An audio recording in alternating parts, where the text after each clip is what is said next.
Are you serious? Are you serious? We have a breaking report out of Iran. The Bashir nuclear power plant is reporting, and they've reported to the IAEA, that some iridium-192, that's iridium-192, a highly susceptible nuclear component or substance filled with radiation and gamma rays and very dangerous. It's called iridium-192. It has been stolen from the Bashir nuclear plant in Iraq. Are you serious? So here we are, 50-some days before the next president of the United States is to take office. And we got this Iranian nuke deal that's very, very suspect. It's the worst deal probably outside of the TPP and NAFTA to ever be signed, but it's the worst because of its danger, because of its nuclear possibilities. And you say, well, don't worry, Iran's not going to make nuclear weapons. It's going to be fine. You know that's a lie. They already have them. But it's more than that, guys. It's allowing the Iranians to have access to uranium and these other different dangerous components. And then people, there's no good security. I mean, anybody go in there and they robbed the place. They stole it. Now we got iridium-192 missing. The vehicle that it was stolen in has been found. There's no iridium. This iridium-192 in its condensed state can be used to make dirty bombs, mini nukes, if you will. Completely beyond dangerous. And here we are. This is the most peace, and when they say peace and safety, then cometh sudden destruction. A lot of folks think because Donald Trump was elected president that now peace and safety is coming to the world. No, that's not. It's the exact opposite. Now is when the most dangerous individuals and rogue, radical, Islamic terrorists, murderers, the madness. This is when they will they'll be worse than ever, as they will try to dampen down and try to take on the spirit of freedom. They're going to try to take on Christianity. They hate the Jews. They hate Christians. We're considered infidels.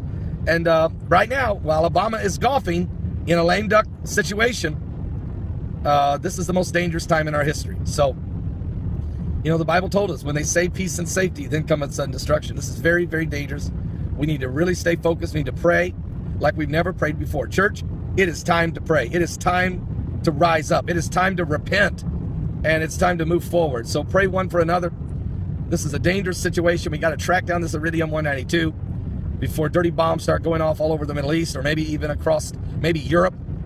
You have migrants that are gathering everywhere across Europe. The European Union is in a crisis. Israel has to be extremely concerned about its borders and the potential attack upon them. So again, pray one for another. We're living in dangerous, dangerous times. I'll be back with more current world events and how it relates to Bible prophecy. This is an urgent warning report. Time is running out. Jesus Christ is coming. Look, just because the election's over doesn't make it. The New World Order didn't go away. They just got prohibited from getting full control of the world. But the Satan and the Luciferians, they're everywhere. It doesn't change that. You're in a war. You're in a war against good and evil. This is it. We're in the last days. They haven't been suspended.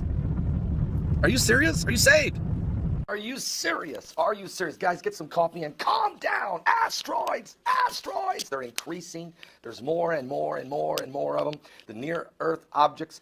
We have went into this galactical belt. In the last 2 years, the number of asteroids that are in our vicinity has increased 10 times what they were. Are you listening to me? The increasing potential of a deep, deep impact is becoming very relevant. Now, there's reports out of the Digital Journal, other reports coming in out of Houston, Texas.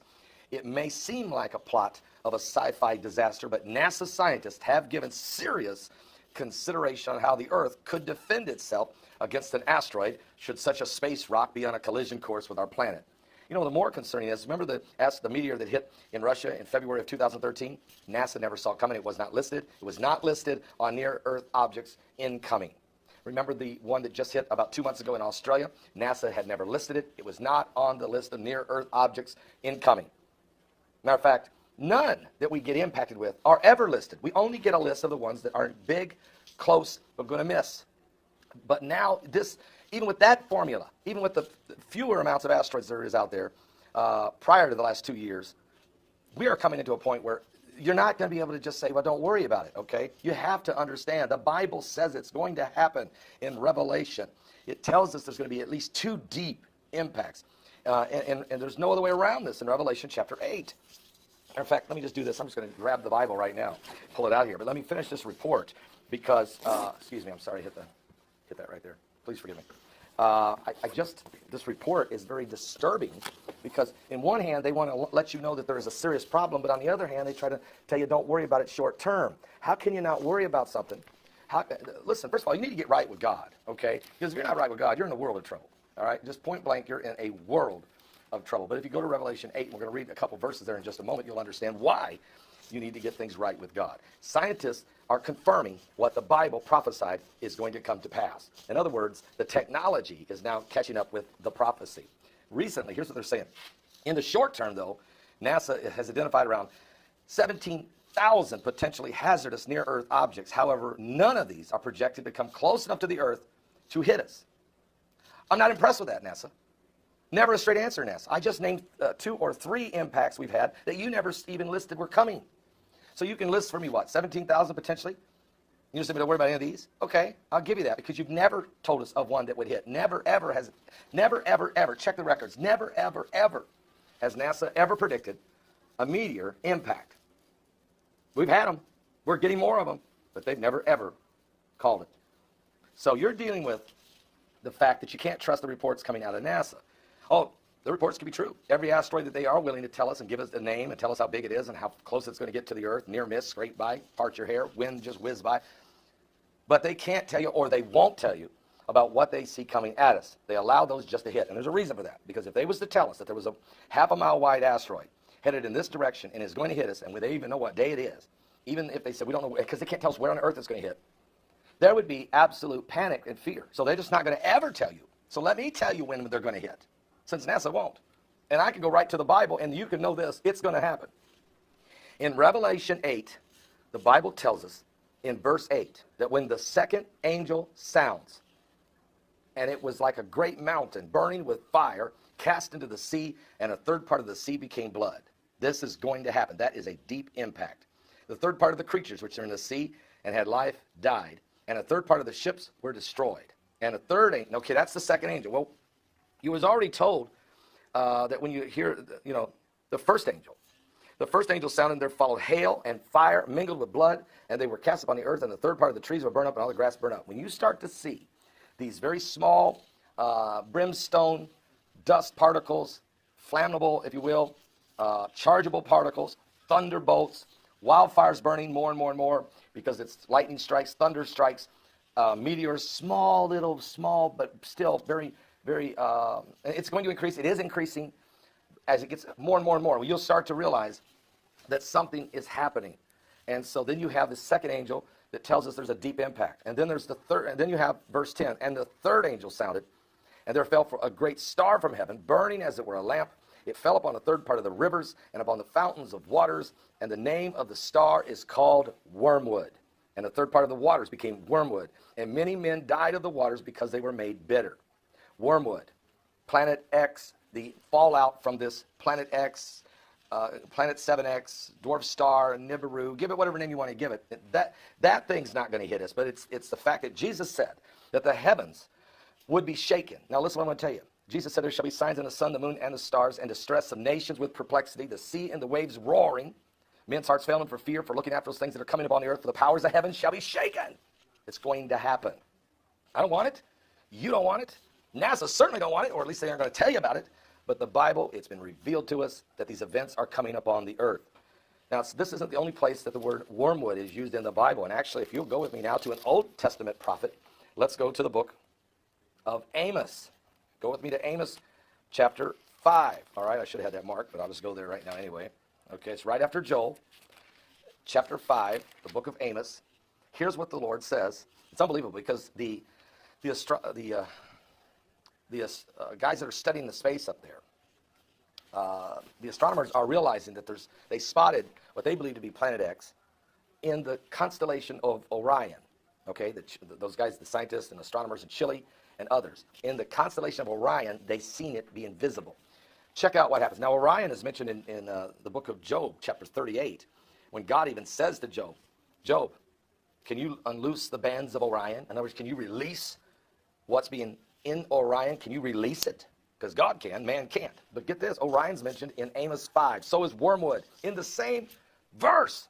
Here's what it says in Amos chapter 5, verse 7. Ye who turn judgment to wormwood and leave off righteousness in the earth, seek him that maketh the 7 stars and Orion, and turneth the shadow of death into morning, and maketh the day dark with night, that calleth for the waters of the sea, and poureth them out upon the face of the earth. The Lord is his name.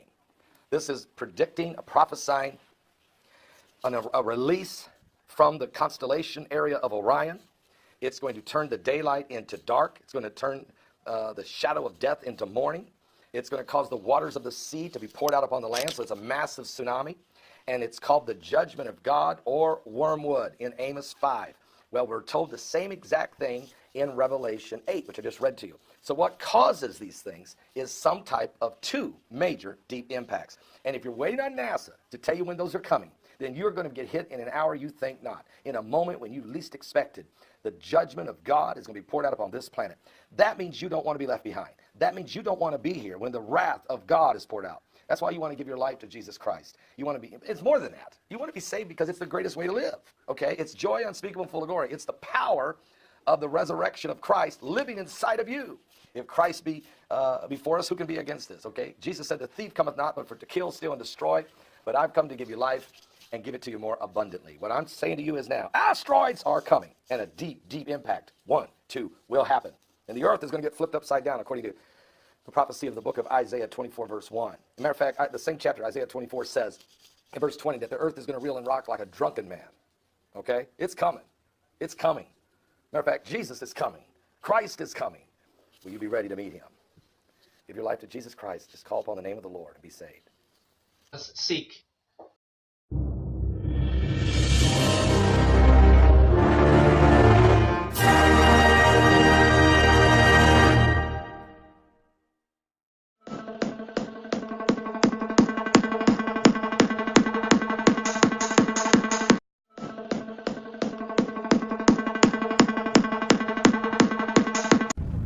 Are you serious? Are you serious? We have a breaking report out of Iran. The Bashir nuclear power plant is reporting, and they've reported to the IAEA, that some iridium-192, that's iridium-192, a highly susceptible nuclear component or substance filled with radiation and gamma rays and very dangerous. It's called iridium-192. It has been stolen from the Bashir nuclear plant in Iraq. Are you serious? So here we are, 50-some days before the next president of the United States is to take office. And we got this Iranian nuke deal that's very, very suspect. It's the worst deal probably outside of the TPP and NAFTA to ever be signed, but it's the worst because of its danger, because of its nuclear possibilities. And you say, well, don't worry, Iran's not going to make nuclear weapons. It's going to be fine. You know that's a lie. They already have them.